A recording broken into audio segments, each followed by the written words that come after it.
Hello everyone, वेदा academy में आप लोगों का बहुत बहुत स्वागत है। तो आज हम जो टॉपिक कवर करने वाले हैं वो है resistance of a system of resistors. Okay, तो जब हम सर्किट स्टडी करते हैं तो उसमें हम देखते हैं कि करंट फ्लो हो रहा है। हम करंट कंट्रोल नहीं कर सकते। एक बार जो हमने बैटरी लगा दिया तो बैटरी से जो करंट फ्लो होगा उतना करंट फ्लो होगा।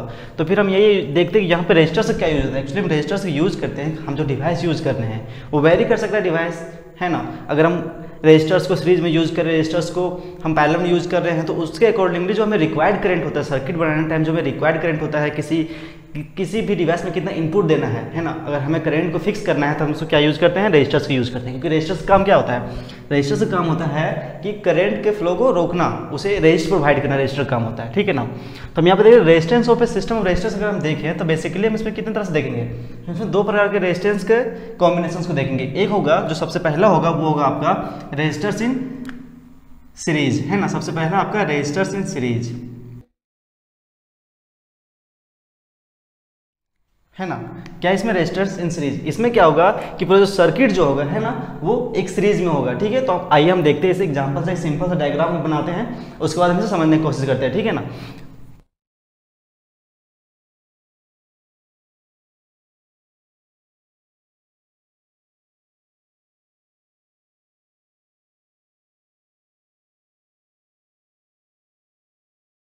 तो ये रहा हमारा एक, ठीक है ना, डायग्राम रहा, ठीक है, एक सिंपल सा डायग्राम रहा जो कि इसमें रेजिस्टर्स क्या है, इसमें रेजिस्टर जो सीरीज में है, ठीक है ना।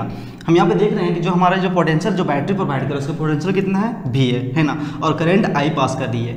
तो सीरीज के केस में क्या होता है कि जो करंट आई जो सर्किट में जा रही है वो R1 के थ्रू जो करंट पास करेगी वो भी क्या रहेगी, आई ही रहेगी, है ना।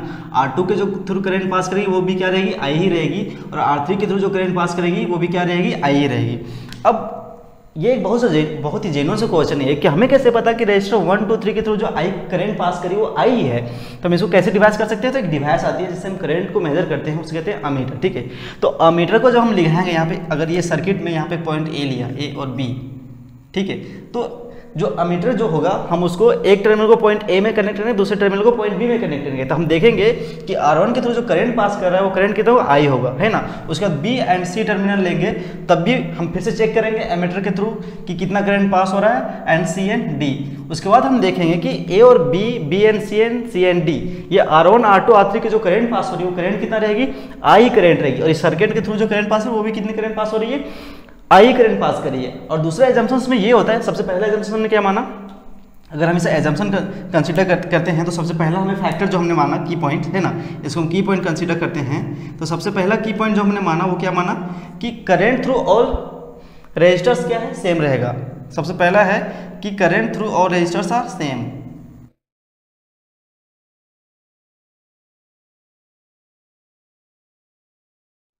ओके।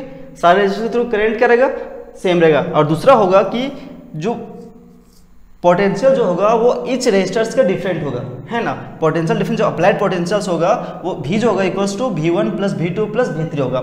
जो R रेजिस्टेंस है, ठीक है, R1 जो रेजिस्टेंस है इसका पोटेंशियल कितना होगा, V1 होगा। R2 रेजिस्टेंस का जो पोटेंशियल होगा वो V2 होगा, और R3 का जो पोटेंशियल होगा, ठीक है, जो वोल्टेज ड्रॉप होगा वो कितना होगा, V3 होगा। क्लियर है ना। अब फिर से ये बात क्वेश्चन उठती है कि हमें कैसे पता कि R1, R2 और R3 का जो पोटेंशियल होगा, वोल्टेज होगा, वो डिफरेंट होगा। तो इसके लिए इस केस में एक डिवाइस आती है जिसको हम कहते हैं वोल्ट मीटर, ठीक है ना। अगर हमें करंट मेजर करना है तो करंट मेजर करने के लिए हम कौन सा डिवाइस का इस्तेमाल करते हैं, करंट मेजर करने के लिए हम अमीटर का इस्तेमाल करते हैं, है ना। करंट मेजर करने के लिए हम अमीटर का इस्तेमाल करते हैं। और दूसरी बात इसमें क्या बोला कि मैंने जो अप्लाइड वोल्टेज जो रहेगा वो क्या होगा,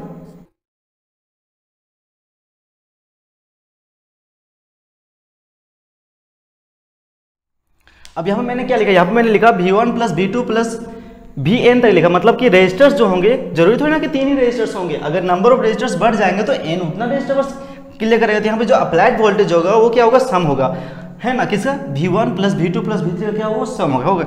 ओके, अब हम बोलेंगे हमने वोल्टेज कैसे डिफरेंट हो, कैसे पता चला। मैंने क्या बोला कि वोल्टेज को मेजर करने की डिवाइस आती है जिसे हम कहते हैं वोल्ट मीटर, जिसे हम क्या कहते हैं, वोल्ट मीटर।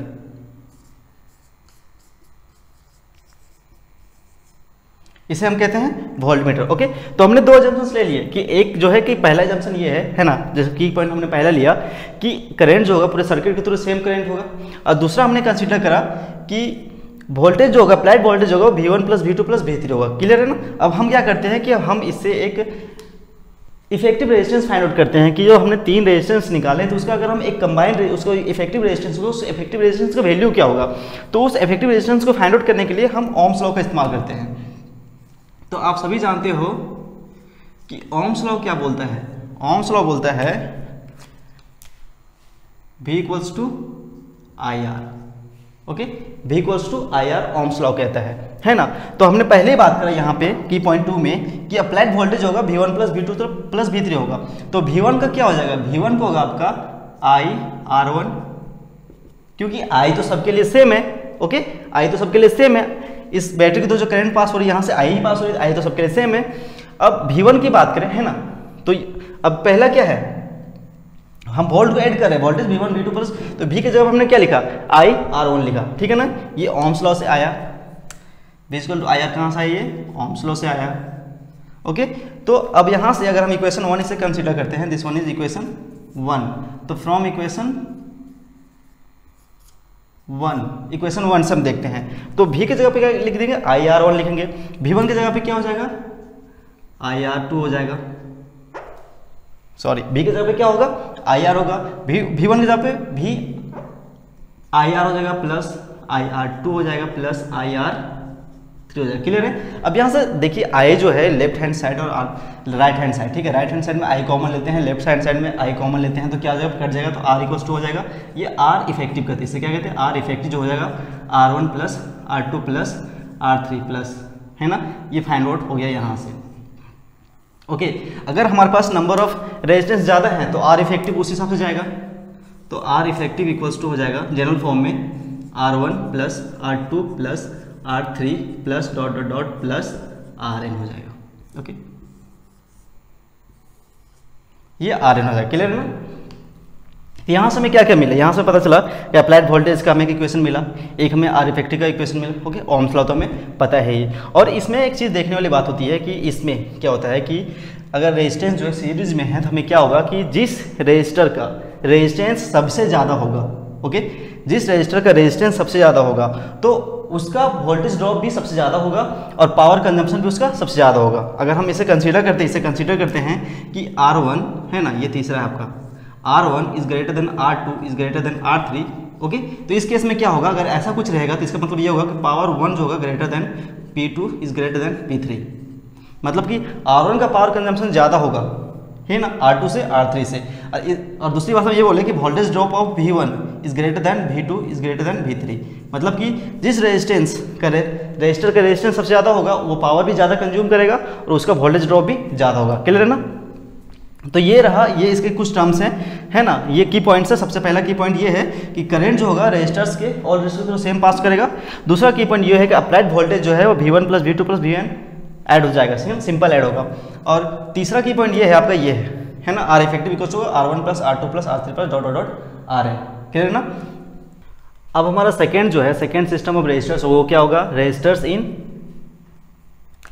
पैरेलल। ये क्या होगा, रेजिस्टर्स इन पैरेलल।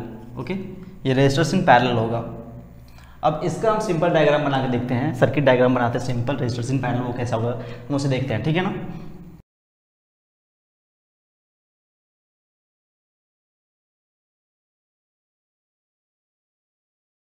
जब हम रेजिस्टर्स इन पैरेलल्स की बात करेंगे तो इसमें जो की पॉइंट्स याद करने वाली हैं, सबसे पहला की पॉइंट ये होगा कि इसमें वोल्टेज जो होगा through out the circuit same होगा। सबसे पहला ये है कि इसमें वोल्टेज जो है वो थ्रू आउट द सर्किट क्या होगा, सेम होगा। सबसे पहला क्या है कि अगर ये रेजिस्टर से सीरीज में था तो उसमें क्या दिखे थे कि करंट जो था वो through out the circuit same था, पर अगर रेजिस्टर्स पैरेलल में होंगे तो इस केस में क्या, तो वोल्टेज होगा through out the circuit same रहेगा। इसका मतलब क्या होगा कि R1 में जो वोल्टेज ड्रॉप होगा वो भी V1 होगा, मतलब V होगा, ठीक है ना। R2 में जो वोल्टेज ड्रॉप होगा वो भी V होगा और R3 में भी जो वोल्टेज ड्रॉप होगा वो भी क्या होगा, V होगा। क्लियर है। अगर हम इसका दूसरा की पॉइंट देखेंगे तो इसका जो करंट जो होगा, ठीक है ना, इसका जो अप्लाइड करंट होगा, ये यूं कह लिए कि करंट थ्रू इस रेजिस्टर जो होगा वो सम होगा अप्लाइड करंट के बराबर होगा, मतलब कि I इक्वल्स टू होगा I1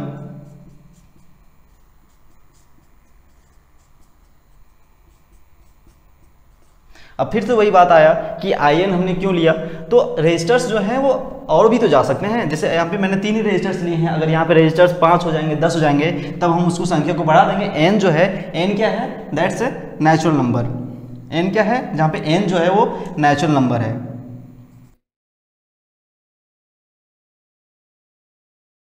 n का यहाँ पे नेचुरल नंबर है, क्लियर है। तो अब हम इसे सॉल्व करके देखते हैं, हम इससे क्या क्या निकल के आता है अब देखते हैं। तो फिर से हम क्या लगाते हैं, ओम्स लॉ लगाते हैं। ओम्स लॉ से हमें पता है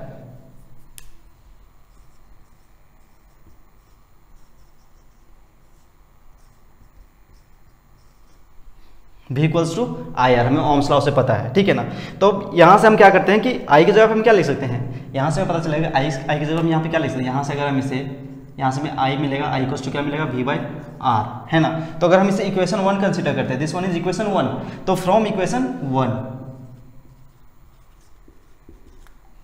अगर हम इक्वेशन 1 से देखें तो I की जगह पे क्या हो जाएगा, I की जगह पे V/R हो जाएगा, ओके।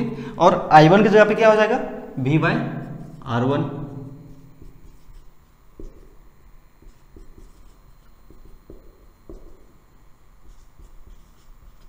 क्लियर है। अब इसमें देखते हैं कि राइट हैंड साइड और लेफ्ट हैंड साइड में भी जो कॉमन है, भी कैंसिल आउट करेंगे दूसरे को, तो R इफेक्टिव जो होगा वो होगा आपका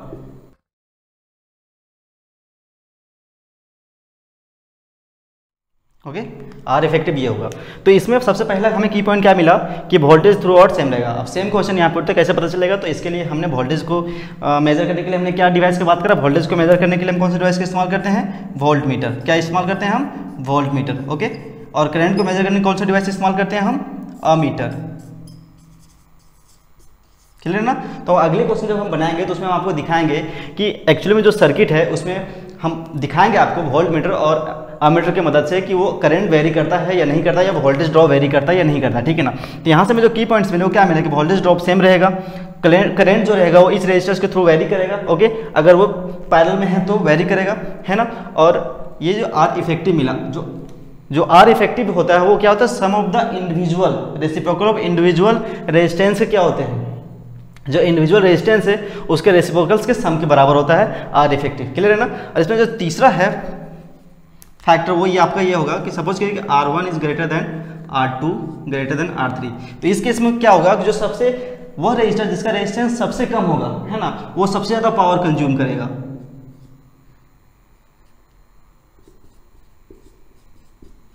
ओके। यहाँ पे देखिए ये क्या है, R3 जो सबसे छोटा है, मतलब R3 का रेजिस्टेंस सबसे छोटा है पर वो पावर सबसे ज्यादा कंज्यूम कर रहा है ना। या फिर यूँ कहिए कि उसके थ्रू जो रेजिस्टर सबसे छोटा रहेगा उसके थ्रू करंट सबसे ज्यादा फ्लो करेगा,